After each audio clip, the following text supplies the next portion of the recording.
जब लगभग देश भर से 200 किसान संगठनों से लोग दिल्ली पहुंच रहे हैं, लेकिन बता दें कि इसमें लगभग जो खबर सामने आ रही है उसके मुताबिक 20,000 किसान 25,000 ट्रैक्टर के साथ पहुंच रहे हैं। वही दिल्ली पुलिस हो, हरियाणा सरकार हो, प्रशासन हो, हर कोई इसके लिए तैयार है।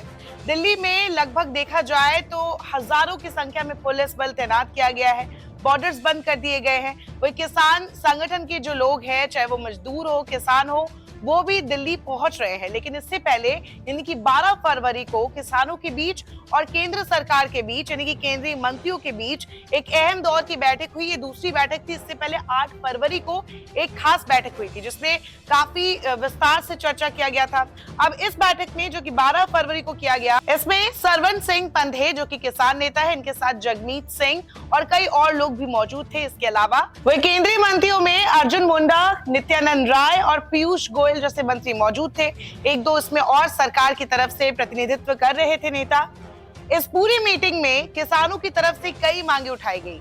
सबसे बड़ी जो उनकी मांग थी वो थी एमएसपी पर कानून, लेकिन इस पर सरकार ने उनसे टाइम मांगा, जिससे जो किसान नेता थे वो भी काफी नाराज दिखे। उन्होंने कहा कि अब वक्त देने का समय अब खत्म हो चुका है और इसीलिए अब उन्होंने 13 फरवरी को सुबह 10 बजे तक का टाइम दिया सरकार को और कहा कि इतने बजे तक आपके पास अल्टीमेटम है। अगर मांगे पूरी नहीं होती तो वो दिल्ली जरूर पहुंचेंगे और दिल्ली कूच 10 बजे से शुरू होगा। ये 12 फरवरी को ही तय हो गया। मीटिंग में हालांकि जो सरकार थी उनकी तरफ से कुछ चीजों पर हामी भर दी गई, जैसे कि अगर देखा जाए तो लखीमपुर खीरी में जो हिंसा हुई थी उसमें जो किसान मारे गए थे उनके परिवार को चाहे वो मुआवजा देना हो, चाहे उन पर से केस वापस लेना हो, लेकिन फिर भी जो किसान नेता सरवण सिंह ने एक बयान दिया मीडिया के सामने आकर मीटिंग के बाद, उसमें वो कुछ खास सेटिस्फाइड नजर नहीं आए।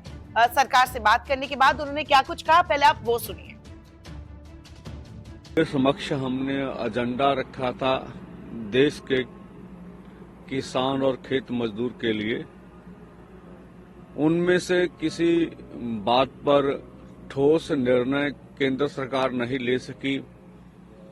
जैसे एमएसपी खरीद की गारंटी का कानून बनाने का सवाल था, तो केंद्र हमसे सिर्फ आंदोलन आगे बढ़ाने के लिए, टालने के लिए समय मांग रहा है। कुछ ठोस प्रस्ताव हो तो हम समय भी दे सकते हैं, लेकिन उधर से कोई ठोस प्रस्ताव नहीं था।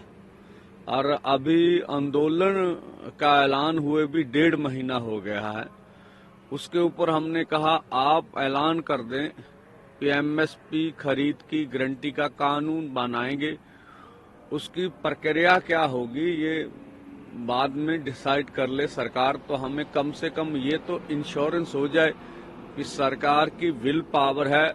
C2 + 50% जो डॉक्टर स्वामीनाथन कमीशन का एक फार्मूला है, वो देने पर तो उन्होंने कोई सहमति नहीं दी। और जैसे किसान और खेत मजदूर का कर्ज माफी का सवाल है, उसके ऊपर भी वो समय मांगते रहे। तो 3 मुख्यतः बड़ी बातें थी जिनके ऊपर मंत्री महोदय ने कोई सहमति नहीं दी। इसी तरह से लखीमपुर खीरी का मसला है, जैसे अजय मिश्रा टैनी जी, हमने उनके सामने समक्ष ये कहा भी उनके ऊपर 120B का धारा जो है उनका पर्चा है। अभी 1 महीना बचा है सरकार को। क्या सरकार चाहेगी भी इस तरह के मंत्री जिनके ऊपर जीनियस क्राइम का इल्जाम लगा हुआ उसे मंत्रिमंडल से बाहर निकाला जाए? तो मंत्री महोदय एरिटेट होते हुए नजर आए। इनके ऊपर भी कोई सहमति नहीं बन सकी। इसी तरह से सभी केस वापस लेने का सवाल था। कुछ केसों के ऊपर उन्होंने कहा हम केस वापस ले लिए हैं, कुछ अभी रह रहे हैं काफी समय। तो ये काम तो बहुत छोटा था, आसानी से किया जा सकता था। उनके ऊपर भी कंप्लीट केस वापसी नहीं हो सकी। अभी भी केस छुटपुट हमारे ऊपर पड़े हुए हैं। चलिए एक बार नजर डाल लेते हैं किसानों की मांगों पर। किसानों की सबसे खास मांग न्यूनतम समर्थन मूल्य यानी कि एमएसपी के लिए कानून बनना है। किसान स्वामीनाथन आयोग की सिफारिशों को लागू करने की मांग भी कर रहे हैं। आंदोलन में शामिल किसान कृषि ऋण माफ करने की मांग भी कर रहे हैं। किसान लखीमपुर खीरी हिंसा के पीड़ितों को न्याय दिलाने की मांग कर रहे हैं। भारत को WTO से बाहर निकालने की मांग, कृषि वस्तुओं, दूध उत्पादों, फलों, सब्जियों और मांस पर आयात शुल्क कम करने के लिए भत्ता बढ़ाया जाए।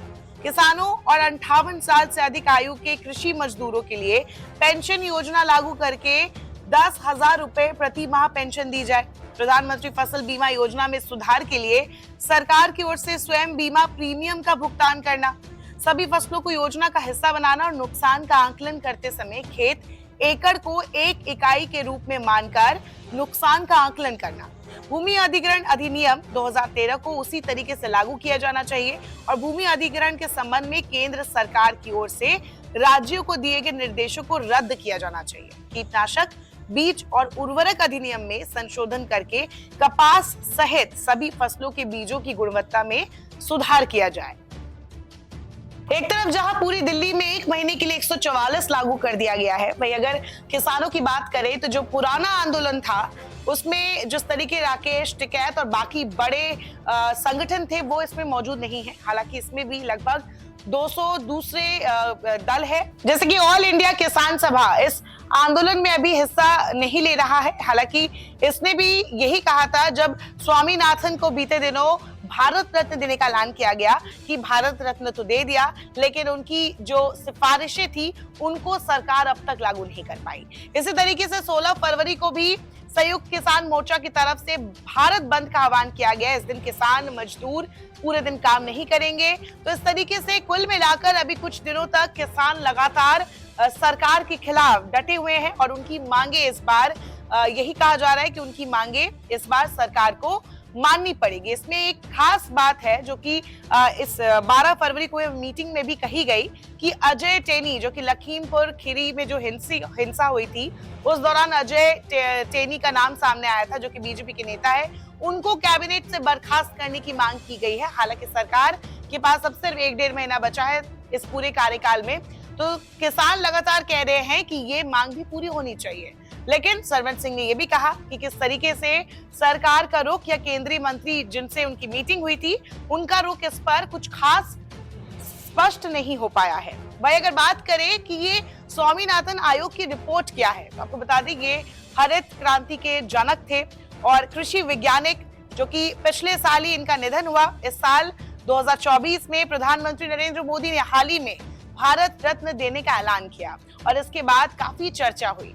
इनकी वजह से ही इनकी ही एक आयोग इनके नाम का बना था 2004 में, जब केंद्र सरकार वैज्ञानिक के पास पहुंची और उन्होंने कहा कि कुछ सिफारिशें दे ताकि जो किसानों के हालात है वो सुधर सके, तो एक आयोग बनाया गया और 2006 में इस आयोग ने एक सिफारिश की लिस्ट भी सरकार को दी थी। लेकिन इस लिस्ट को आज तक किसी सरकार ने पूरा नहीं किया और इसी में MSP से लेकर तमाम तरीके की चीजें लिखी गई थी कि किसानों के हित में ये सिफारिशें दी गई है।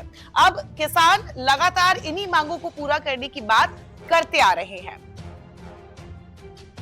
एक और बात कि लगातार जिस तरीके से सरकार की तरफ से किसानों के ट्विटर हैंडल को भी सस्पेंड कर दिया गया है, ऐसा दावा किया जा रहा है कि कई किसान नेता है जिनके ट्विटर हैंडल्स को सस्पेंड कर दिया गया है और लगातार किसानों की तरफ से कहा जा रहा है कि ये एक लोकतांत्रिक देश में आपके अधिकारों का हनन है और इस तरीके से सरकार उनके अधिकारों पर, उनके मौलिक अधिकारों पर हस्तक्षेप कर रही है।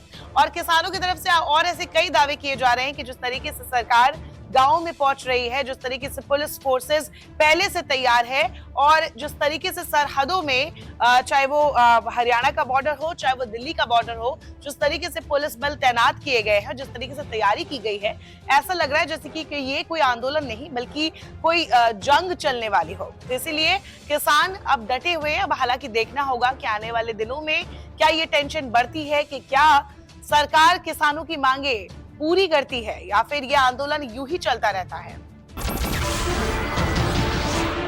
नमस्कार, मैं हूं मानक गुप्ता।